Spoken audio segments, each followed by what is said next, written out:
And from the national headquarters of RT America, hello again, everybody. I'm Rick Sanchez.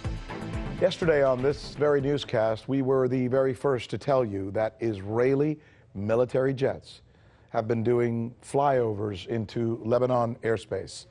That's serious, because it very well may be in violation of several UN resolutions.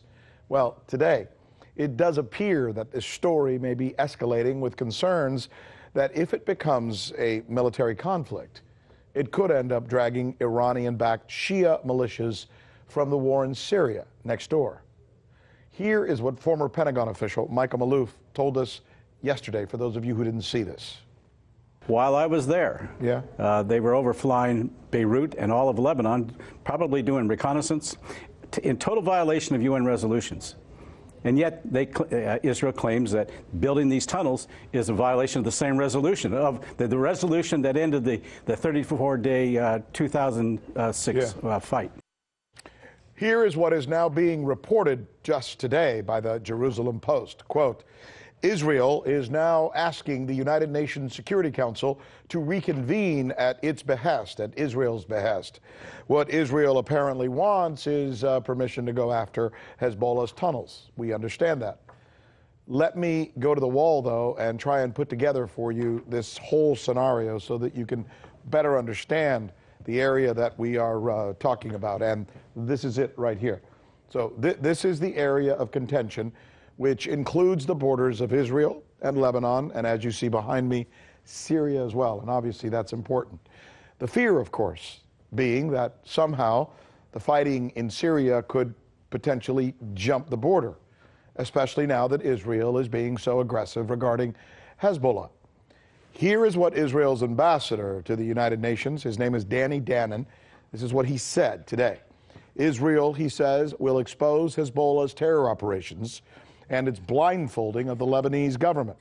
He goes on to say, we must use every measure against Hezbollah to silence it and destroy its military. Now, let me show you the tunnels that are in question here. Let's go in a little tighter. You see those circles that we've prepared there for you? Now, this is interesting.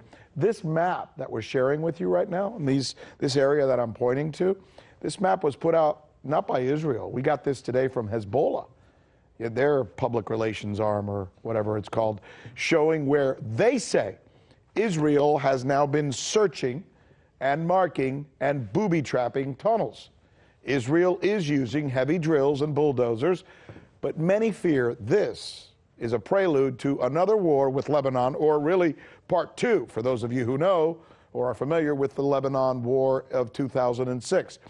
Hezbollah boasts today that it won that war and is said to be prepared for another go.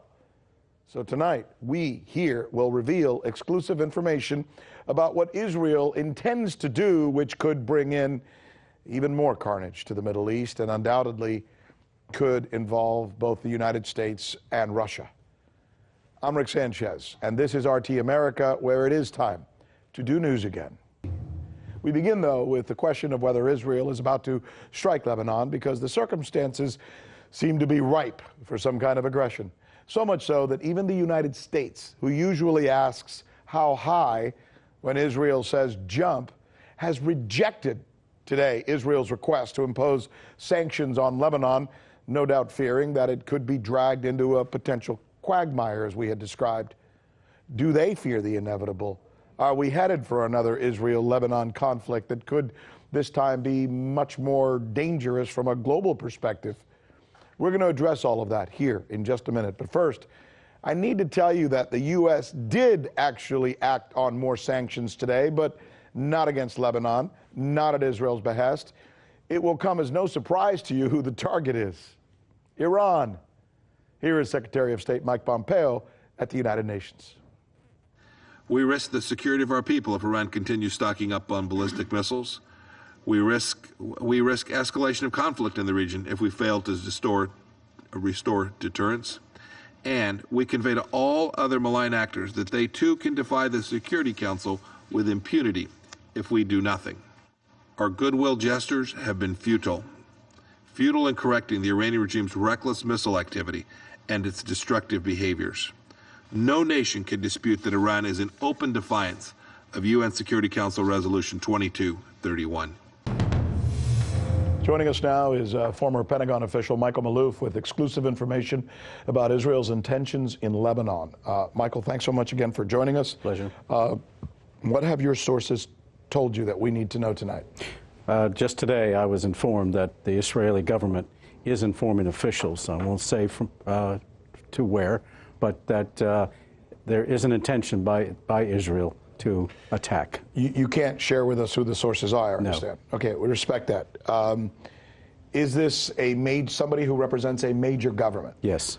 Somebody who Israel then turned to and said, we need to let you know that we might be doing this? Yes, there will be a day. They told this government that, that this will be occurring.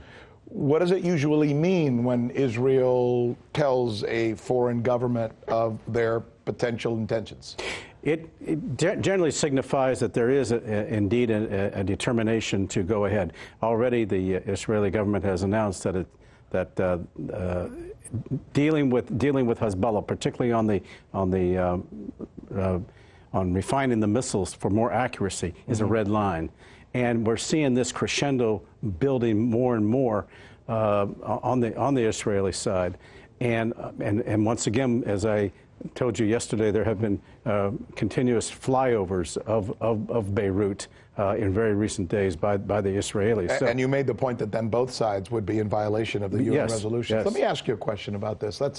Right now they're saying they're only going in because of the tunnels, but if this thing does escalate, if there is a round two of the 2006 war between Israel and Lebanon, how would it be different this time, and to whose advantage?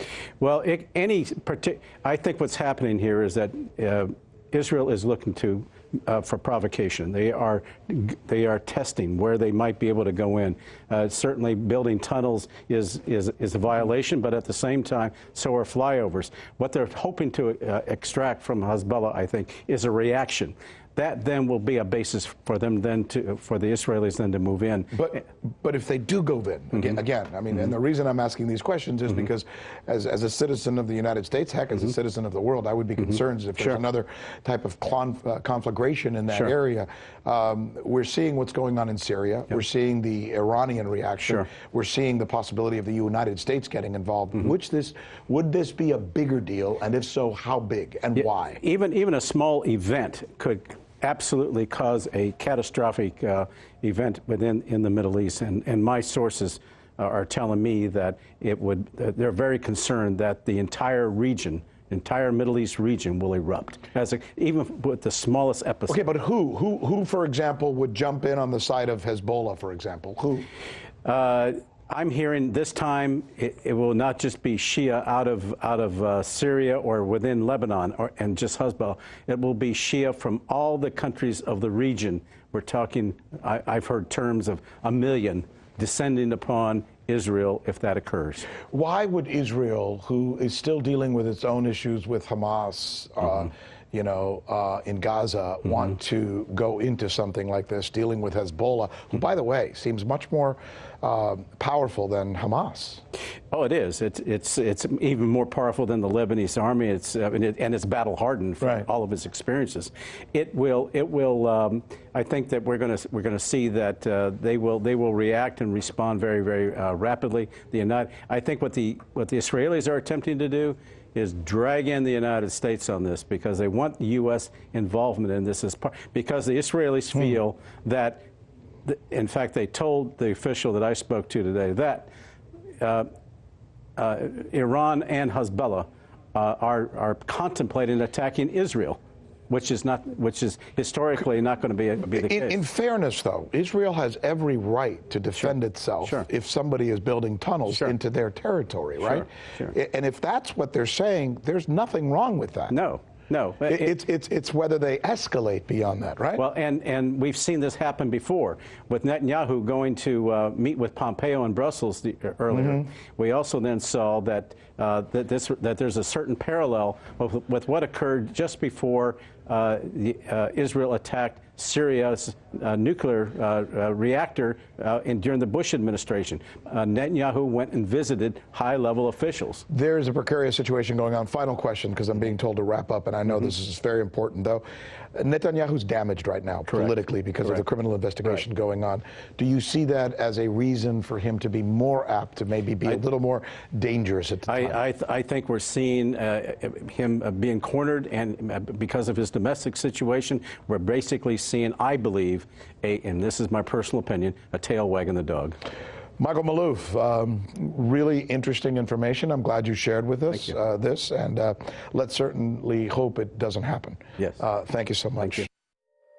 Hey YouTube, thanks for checking out our channel. We hope you enjoyed the video. We have tons of content for you just like this. For more of RT America's one-of-a-kind news and analysis, be sure to subscribe and never stop questioning more.